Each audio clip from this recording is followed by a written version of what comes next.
با امید صحتی شما و انتظاری هایتان ما دوباره برگشتیم با برنامه کامنت شو. من نعمت سلیمزاده و در این هفته نیز خبرهای جالب زیاد داریم. باور داریم که این برنامه نیز برایتان پسند می آید. اگر تکرار برنامه های ما و یا شکل کوتاه آنها را دیدن می خواهید، پس با یوتیوب، اینستاگرام و فیسبوک در آمده نام تیوی تنین را جستجو کنید. بغیر از این برنامه باز ما برنامه های دیگری دیدنی هم داریم. بیاید اکنون برنامه امروزه من را شروع میکنیم. اگر شما اینستاگرام استفاده میکنید، پس میبینید که اونجا عادتا وقتی یک نفر عکس یا نوار دیگری را در صفحش میگذارد، از آن طرف صاحب عکس و نوار آن را بازنشر نموده رحمت میگوید. مثلا تلویزیون تنین اوید با سرود نوی بهادر الهامی در برنامه گذشته برنامه کرده آن را در اینستاگرام گذاشتیم.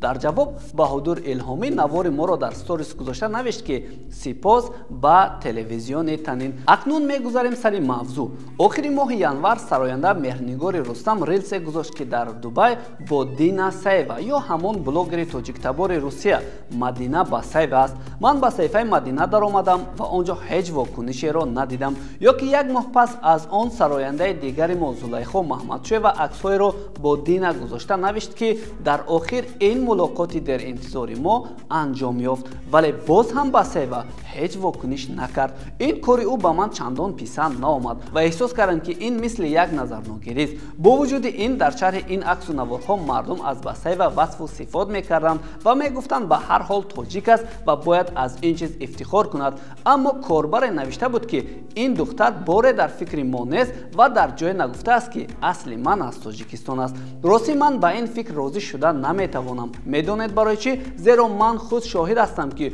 او در صفحه میلیون نفره تیک تاک خود پرچم تاجیکستان را گذاشته بود. حتی در این باره من در صفحه فیسبوک خود نوشته بودم. همین چند روز پیش باشد وقتی به صفحه این بلوگر در آمدم دیدم که او الکی در تاجیکستان است. بله، مدینه باسیوا با تاجیکستان آمده است. در عکس و نوارهای او دیده می شود که او به سیر باغ و بوستانهای شهر دوشنبه برآمده است. علاوه او برای استراحت به کدام کوه پشته هم رفته است. در متن این صورت ها او رادینه یعنی وطن نوشته است. از استوریز های او معلوم که با زلیخا محمدشوی و شبنم ثریا هم ملاقات کرده است. در زیر عکس و نوارها مردم مهمان نواز ما مدینه باسیوا را خوش استقبال نموده از او خواستند که برای معرفی زیبایی های تاجیکستان باید عکس و نوارها را بیشتر کند، زیرا بیننده های نوارهایش تا به میلیون ها میرسد که این برای معرفی ما خوب است. او را برای ترغیب زیبایی های خودمان هم به شهر خوجند دعوت کردند.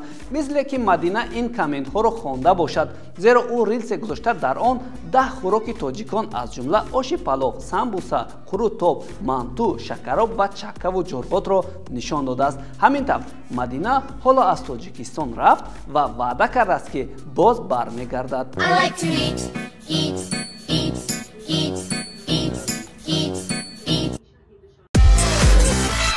اکنون برای مدینه باسیوا شاید تاجیکستان به هر حال زادگاه به حساب می رود و او را میزبان هم گویم ممکن است. ولی بعد از ماه رمضان باز یک بلوگر دیگر روسیه گوسین گاسانوف مهمون ما می شود. خود گوسین در یک سورسش می گوید که با دعوت دوستش اسماعیل به تاجیکستان می آید. Итак, Таджикистан, важная информация. После Рамадана мы всей бандой летим к вам по приглашению нашего брата Исмаила. Поэтому до встречи. اگر از فضای ورزش حرف زنیم میتوان گفت که لیونل مسی از قفای رونالدو به کشورهای عرب هجرت کرده نیست، زیرا احتمالاً با کلوب الهلال سازشنامه ببندد. رفتن و نرفتن کار او، لیکن مرا چیز دیگر به حیرت آورده است. در شبکه‌های اجتماعی عکس نشر شد که درآمد مسی را بعد از بستن سازشنامه با این دسته نشان می‌دهد.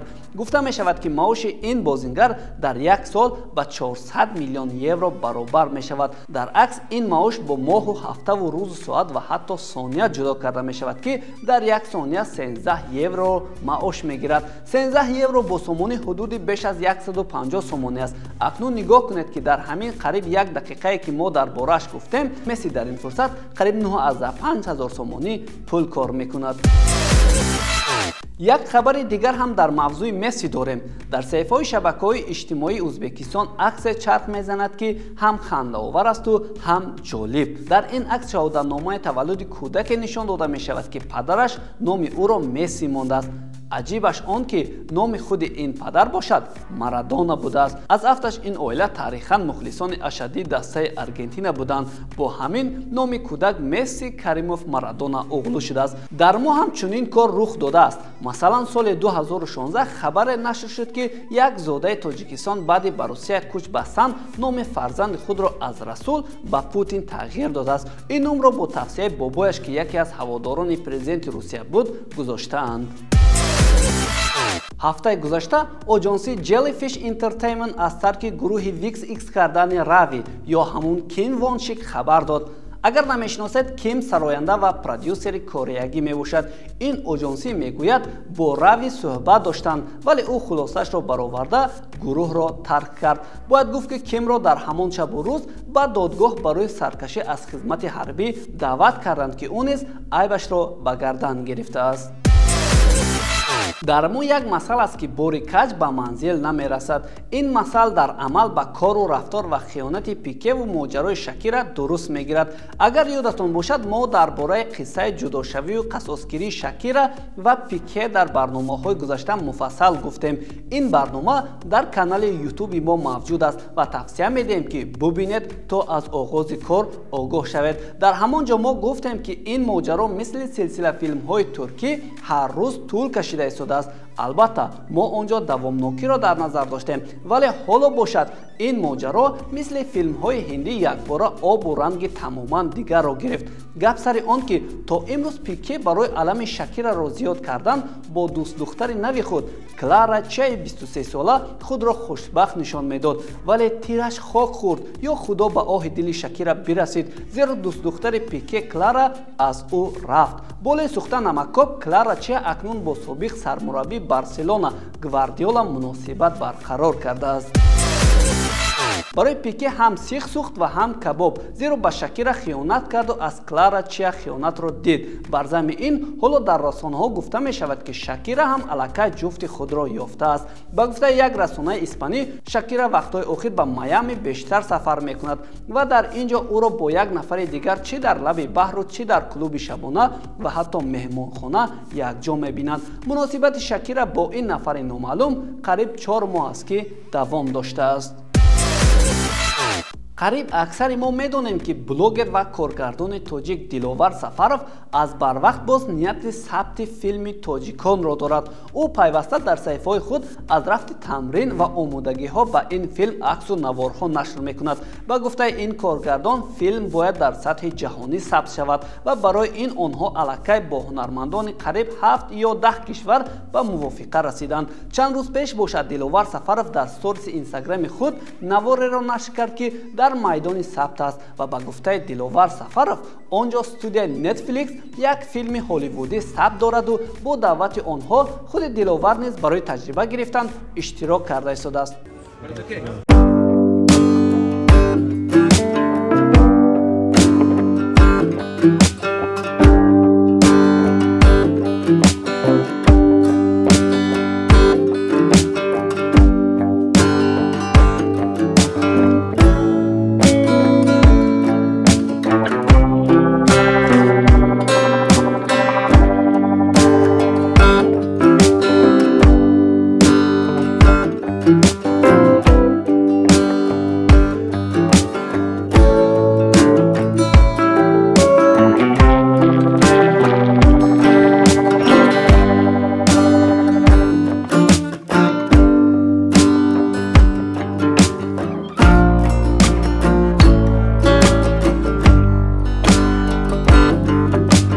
сарояндаи номии рус Филипп Киркоров ахиран бо роҳи ҷарроҳии пластикӣ шаклу шамоили худро тамоман дигар кардааст. ҳоло Киркоров мӯи сафеду риши сафед дорад. аксар корбарони шабакаҳои иҷтимоӣ ин гуна тағйиротро хуш қабул накардаанд, вале ҳаводорони чунин шакл ҳам кам нестанд. корбарон аз ӯ хостанд ки ба ҳолати аввалаи худ баргардад, зеро ин гуна сурат ба ӯ нагуфтааст. аз тарафи дигар дар ҳамин шабакаҳо аксҳое паҳн гардид ки бо эҳтимоли зиёд манбаи чунин шакл гирифтани Филипп Киркоров ҳастанд. Дар аксҳо қаҳрамонони филмҳои тасвирӣ бо шабоҳат ба шакли нави ин ҳунарманд нишон дода шуданд. Вале бояд гӯем ки дар ҳақиқатан ҳам дугоне ки Филипп Киркоров вуҷуд дорад ки номи ӯ Алексей аст. ҳатто чанд сол пеш дар як барномаи консертӣ ӯ Филиппро иваз карда буд ки касе сарфаҳм нарафт. Барои ҳамин мухлисони Филипп Киркоров шубҳа доранд ки ӯ дар барномаҳои худ дугоникашро истифода мекунад. Аммо Филипп Киркоров ба худи Алексей вокуниш карданд ки ин гуна овозаҳо асос надоранд ва ба гуфтаи Филипп Киркоров ӯ ҳеҷ дугоник надораду касеро ҳам истифода набурдааст. Филипп Киркоров ягона аст гуфтааст. дар шабакаҳои иҷтимоӣ наворе паҳн гашт ки дар он як пирамарди славянии 96 сола дар боғе ба номи Алишер Навоии пойтахт ба тамрин ва обутоби бадан машғул аст. Ин мард Дмитрий Александрович ном дошта мегӯяд меҳнат инсонро хушбахт мекунад. Дар шарҳи он корбарони зиёди тоҷик аз солимиву рафтори ӯ изҳори хушнудӣ кардаанд. Дмитрий Александрович, 27-го года рождения.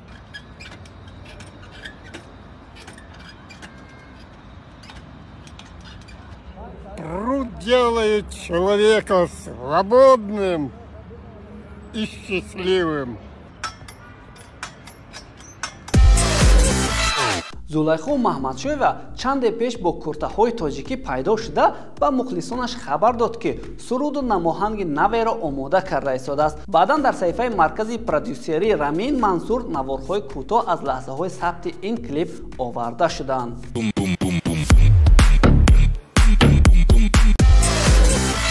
акнун дӯстон мо барои шумо як тӯҳфа дорем. шумо аз ҷумлаи аввалин нафароне ҳастед ки намоҳанги ҷадиди Бароҷон Шерматовро мебинед.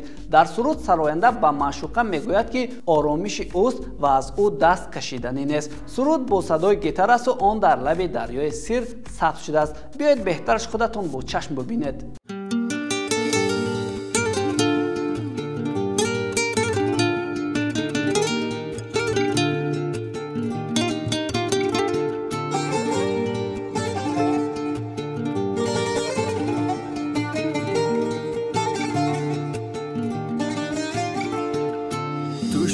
آرامشم از تو دست نمیکشم پس بگو پیشم میمونی آخی من فردات میشم عشقی جز تو با پیشم نمیاد خودت میدونی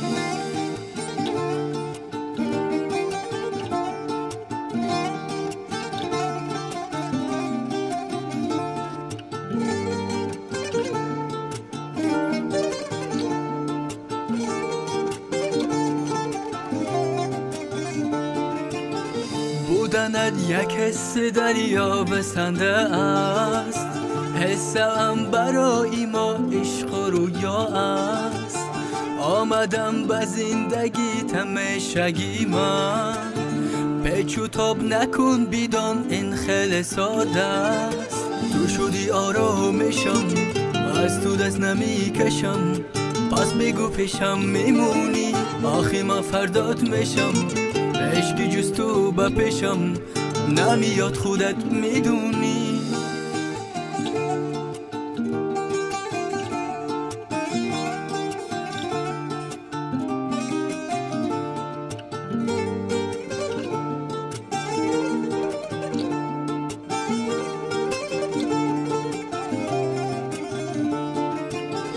رسیدن به مقصدم این آرزوهام است خیلی وقت شده عشقت همه چیزم شده عادت که تو را ببینم روز تو که میخواهی من هم پیشت بمانم تو شدی آرامشم از تو دست نمیکشم پس بگو پیشم میمونی آخی من فردات میشم عشقی جز تو با پیشم نمیاد خودت میدونی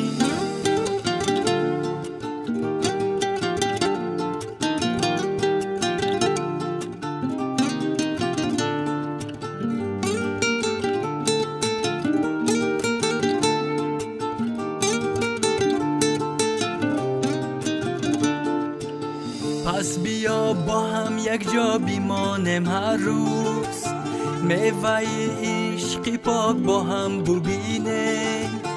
لذت این حیات در دست ما یا عشقی ما همیشگی در دل ما یا. تو شدی آرامشم و از تو دست نمی کشم، پس بگو پیشم میمونی آخی من فردات میشم.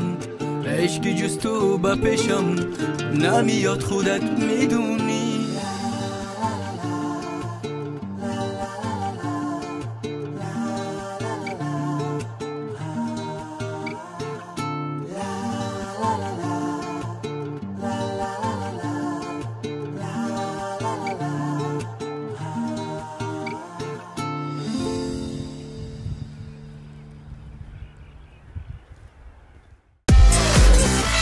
ҳамин тарз дӯстон мо расидем ба поёни барномаи навбатии худ. бовар дорем ки барномаи моро то охир тамошо кардед ва писандатон ҳам омад. агар чунин аст мо аз шумо сипосгузорем ва тавсия медиҳем ки барномаҳои ояндаи моро низ дар ҳамин вақт интизор бошед.